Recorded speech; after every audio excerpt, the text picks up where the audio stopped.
उम्मीद करते हैं कि आपने इनकम टैक्स रिटर्न फाइल कर दिया होगा। हो सकता है कि आप में से कई लोगों ने अभी भी फाइल नहीं किया होगा। जिन लोगों ने फाइल कर दिया है और जिन लोगों ने फाइल नहीं किया है, उन दोनों तरह के लोग इस शो को जरूर देखिए, क्योंकि आपके लिए बेहद काम की बातें हम करने वाले हैं। ये हम दावा इसलिए कर रहे हैं क्योंकि हमारे साथ हैं जाने माने टैक्स एक्सपर्ट शरद कोहली साहब। सर, आपका स्वागत है। और कोहली साहब ने इस पर कई सारी रिसर्च किया है जो टैक्स पेयर को बताएंगे कि किस तरह से ये फायदेमंद होने वाला है। और मैं हूं लक्ष्मण राय और आप सबका स्वागत है हमारे खास शो टैक्स गुरु में। तो अगले आधे घंटे तक हम इस शो में बताने वाले हैं कि इनकम टैक्स रिटर्न भरने के बाद भी ना रहें बेफिक्र। इनकम टैक्स विभाग की अगली चाल पर रखें नजर।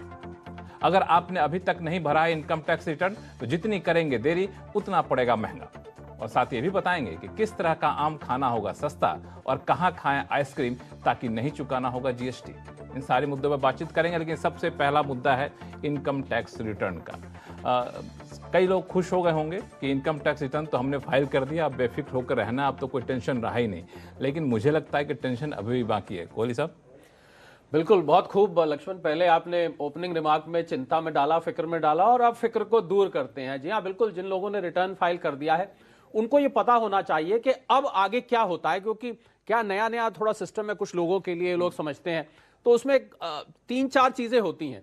या तो आपके पास एक नोटिस आता है 139(9) का, मान लीजिए आपने कुछ रिटर्न में त्रुटि कर दी, उसको डिफेक्टिव रिटर्न कहते हैं। और सबसे ज्यादा जो होता है 143(1) का एक इंटीमेशन आता है। ये कब आता है, ये सबके ध्यान से सुनने वाली बात है। अगर आपकी डिमांड निकल आई, अगर आपका रिफंड है, या आपका कोई पुराना रिफंड किसी पिछली डिमांड के या लेटेस्ट रिफंड पिछली डिमांड के अगेंस्ट एडजस्ट कर दिया गया है, तो आपको 143(1) की एक चिट्ठी मिलती है, एक नोटिस मिलता है, जो आपको पॉइंट आउट करता है कि कुछ गड़बड़ी थी, आप इसको ठीक करिए। और अगर इनमें से कुछ भी नहीं है लक्ष्मण, तो फिर आपका वो पोर्टल पे प्रोसेस्ड दिखा देगा। और एक आखिरी बात, जो बहुत सारी लंबी चेकलिस्ट है, मेन मैं बता रहा हूं, वो ये कि अगर आपके पास 143(2) का एक नोटिस आता है, नंबर मैं इसलिए बता रहा हूं कि आप नंबर को देख के, सेक्शन को देख के पहचान जाएं।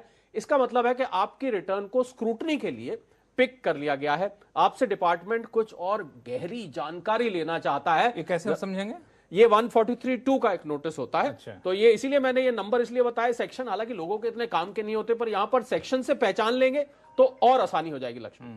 तो ये आपको जानना है कि इनकम टैक्स विभाग ने हमारे रिटर्न को एक्सेप्ट किया है या फिर रिटर्न में जो हमने जानकारी दी है वो वाकई उससे सहमत है कि नहीं सहमत है। तो ये हमारे रिटर्न की जानकारी को इनकम टैक्स विभाग ने मान लिया है और अब उसको आगे कर रहा, अब हमें कुछ नहीं करना। ये हमें कब पता चलेगा? क्या हम पोर्टल पर देख सकते हैं? जी हाँ, पोर्टल पे अगर कुछ नहीं है, जैसा कि मैंने कहा, तो वो प्रोसेस्ड लिखता है। पर एक चीज ध्यान रखने वाली है लक्ष्मण, ये सब तभी होगा जब आप रिटर्न को वेरीफाई कर देंगे। अच्छा, वेरीफाई करना जरूरी, ये बड़ी काम की बात है। आपको बता दूं कि आपने इनकम टैक्स रिटर्न फाइल कर दिया है तो काम वहीं खत्म नहीं हो जाता। आपके ऊपर एक और जिम्मेदारी है, वो है कि आपको इनकम टैक्स रिटर्न को वेरीफाई करना होगा। एक जमाना था जब हम लोग उसको फॉर्म को लेकर कोहली साहब कुरियर करते थे बेंगलोर में, क्या अभी करना हो कि नहीं, दूसरे तरीके हैं? जी हाँ, अब तरीके बहुत सारे हैं, कोरियर अब कम जाते हैं। और ध्यान रखने वाली बात यह है कि जिन्होंने 31 जुलाई तक फाइल कर दिया है, उन लोगों के लिए 120 दिन का समय है इसको वेरीफाई करने का। 4-5 तरीके मैं बता देता हूं अभी। पर जिन लोगों ने 31 जुलाई तक फाइल नहीं किया है,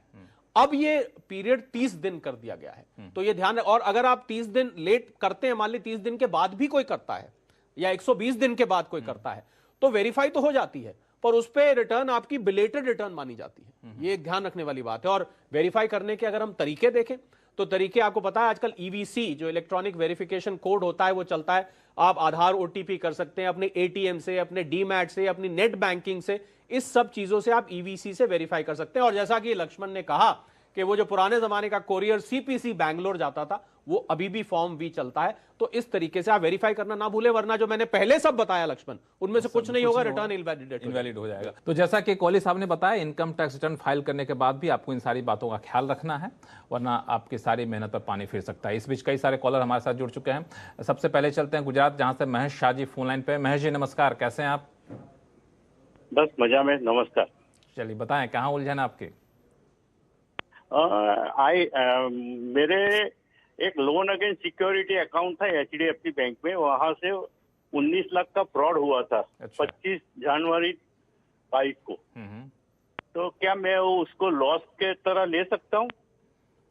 अभी उसमें रिकवरी कुछ हुआ नहीं है। अच्छा, कुछ रिकवरी नहीं हुआ। आपने उस फ्रॉड को रिपोर्ट कर दिया था बैंक में? या बैंक में रिपोर्ट कर दिया, पुलिस में एफआईआर भी हुई। क्या उपाय है? महेश जी, हमें बहुत खेद है, पहली बात तो आपका इतना नुकसान हुआ है, फ्रॉड हुआ है, और हम उम्मीद करते हैं कि पैसा आपका वापस मिल जाएगा या डीमैट में से जो भी गया है वापस मिल जाएगा। पर अफसोस की बात यह है कि इसको आप कहीं लॉस की तरह क्लेम नहीं कर सकते हैं। ऐसे लॉसेस लक्ष्मण क्या होता है कि जब कोई बिजनेस कर रहा होता है तो उसमें बिजनेस में अगर मान लीजिए कोई ऐसा लॉस हो जाता है during the course of business, तब वो उसको प्रॉफिट एंड लॉस में क्लेम कर सकते हैं। पर महेश जी का जो टैक्स का प्रोफाइल मुझे लग रहा है सुनकर, उसमें महेश जी आप इसको क्लेम तो नहीं कर पाएंगे। हम सिर्फ प्रार्थना ये कर सकते हैं कि आपका जल्दी वापस मिल जाए। हालांकि ऐसे कई सारे कॉल्स आते रहते हैं हम लोगों के शो में जिसमें लोगों के इस तरह के नुकसान हो जाते हैं, फ्रॉड, चूंकि ऑनलाइन फ्रॉड काफ़ी ज़्यादा बढ़ गया है, तो इसका कोई प्रोविजन होना चाहिए। आपका क्या मानना है कि नहीं, टेक्निकली संभव नहीं है? नहीं होना चाहिए। अगर आपको पुलिस से क्लियरेंस मिल गई है, कंफर्म हो चुका है सरकार को कि अब ये वाकई में फ्रॉड हुआ है, तो इसका डिडक्शन मिलना चाहिए। नाइंसाफी, क्योंकि इस पर टैक्स भी देना पड़ जाता है और पैसा भी हाथ में नहीं रहता। लक्ष्मण, बिल्कुल ठीक बात है। चलिए, तो अगले कॉलर हमारे साथ हैं हैदराबाद से साकेत पोरवाल साहब। साकेत जी नमस्कार, क्या सवाल आपके पास? नमस्कार सर। तो मेरा ये सवाल है, मैं एक सैलरीड इंडिविजुअल एम्प्लॉय हूँ, सॉफ्टवेयर इंजीनियर हूँ, और मुझे मेरी कंपनी मेरे सैलरी स्लिप में लगभग सालाना स्पेशल अलाउंस 5 लाख रुपए देती है। ठीक है। अब सपोज मैं इसमें कुछ खर्चा करता हूँ कंपनी का ही काम करने के लिए, तो क्या मुझे डिडक्शन मिलेगा सेक्शन 1014 में? सपोज मैंने एक एप्पल मैकबुक लिया, तो क्या मुझे इसमें डिडक्शन मिलेगा इन सेक्शन 1014? या काफी अच्छा सवाल है, काफी अच्छा सवाल है। कोहली साहब। साकेत जी, बहुत बढ़िया सवाल है, क्योंकि जब सैलरी के ब्रेकअप बनाई जाती है ना लक्ष्मण, तो खूब लोग परेशान होते हैं, कंपनी से जद्दोजहद करते हैं, ये लिखिए। तो साकेत जी, जो सेक्शन 1014 है वो इस काम के लिए नहीं है। सेक्शन 1014 कुछ एक विशेष परिस्थितियों, मान लीजिए आपको कहीं किसी पहाड़ पर कोई अंडरग्राउंड असाइनमेंट पर है, वहां कहीं होते हैं, उसमें जो अलाउंसेस मिलते हैं, स्पेशल अलाउंसेस, ये उन स्पेशल अलाउंसेस के लिए है। ये जो आपका मैकबुक लेना या कोई मोबाइल फोन खरीदना, ये इसमें नहीं आता। हां, अगर कंपनी रीइंबर्समेंट के तौर पर आपको दे रही है, फुल्ली ऑफिशियल पर्पस के लिए, इस्तेमाल के लिए, फिर तो आप इसको ले सकते हैं। पर ये स्पेशल अलाउंस जो आपको सालाना मिल रहा है, इसमें से अगर आप लेंगे तो ये डिडक्शन आपको नहीं मिल पाएगी। ये पूरा का पूरा टैक्सेबल होगा, पूरा टैक्सेबल होगा, उस पर आप डिडक्शन नहीं ले सकते हैं। चलिए, अगला सवाल हमारे पास आया हैदराबाद से पी ओम प्रकाश जी का। दरअसल इन्होंने ईमेल भेजा है और ये एक रिटायर्ड सीनियर सिटीजन है, और इनकी समस्या ये है कि ये अपनी शादीशुदा बेटी के लिए हर महीने 5,622 रुपये और 11,240 रुपये सालाना LIC प्रीमियम के तौर पे चुकाते हैं, और इस रकम का क्लेम उसके पति ने नहीं किया है, बता रहे हैं अपनी बेटी के बारे में। तो ये जानना चाहते हैं क्या इस अमाउंट को जो ये प्रीमियम के तौर पे चुकाते हैं, इनकम टैक्स रिटर्न में क्लेम कर सकते हैं क्या? वाह, इससे लक्ष्मण, इनकी बात से मुझे एक बात याद आई कि 85 साल के बुजुर्ग बैठे थे, उनके 62 साल का बेटा बैठा था, तो उन्होंने, उसका जन्मदिन था, उसको कोई गिफ्ट दिया। उन्होंने कहा, पापा मैं भी सीनियर सिटीजन, आप सीनियर सिटीजन, अब जन्मदिन क्यों दे रहे हैं?